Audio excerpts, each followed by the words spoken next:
NTR present Devara part 1తో అక్టోబర్లో దండెత్తబోతున్నాడు. తరువాత war 2తో రంగంలోకి దిగుతాడు. ఇక ప్రశాంత్ నీల్ ప్రాజెక్ట్తో 3వ అటెంప్ట్ పూర్తయ్యాకే దేవరా పార్ట్ 2 పట్టాలెక్కుతుంది. మొత్తానికి వరుసగా పాన్ ఇండియా మార్కెట్ మీదే దండెత్తబోతున్న తన ప్రయాణం ఇంతకాలం అంత ఈజీగా సాగలేదు. మల్టీ టాలెంటెడ్ కాకపోయింటే కెరీర్ గ్రాఫ్ ఇలా ఉండేది కాదు.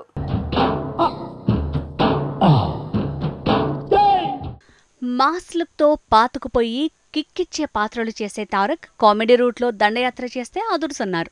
చిరు తర్వాత బ్రాహ్మణ పాత్రలో పాతుకుపోవటమే కాదు, మంచి కామెడీ టైమింగ్ ఉందని తారక్ ప్రూవ్ చేసుకున్నాడన్నారు.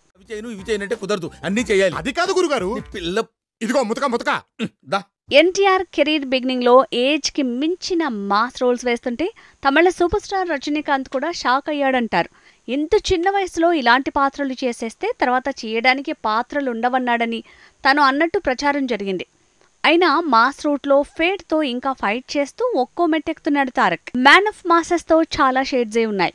తనలో క్లాసికల్ డాన్సర్ మాత్రమే కాదు, సింగర్ కూడా ఉన్నట్టు ప్రూవ్ చేసుకున్న స్టార్ రభసలో రాకాసే సాంగ్ ఇప్పటికీ ట్రెండ్ సెట్టరే. స్టూడెంట్ నెంబర్ 1తో ఎంత పేరొచ్చినా గానీ యంగ్ ఏజ్ లో మాస్ మత్తి పోగొట్టేలా ఫాలోయింగ్ యంగ్ టైగర్ కి వచ్చింది మాత్రం ఆది మూవీతోనే. అప్పట్లో అదో ట్రెండ్ సెట్టర్.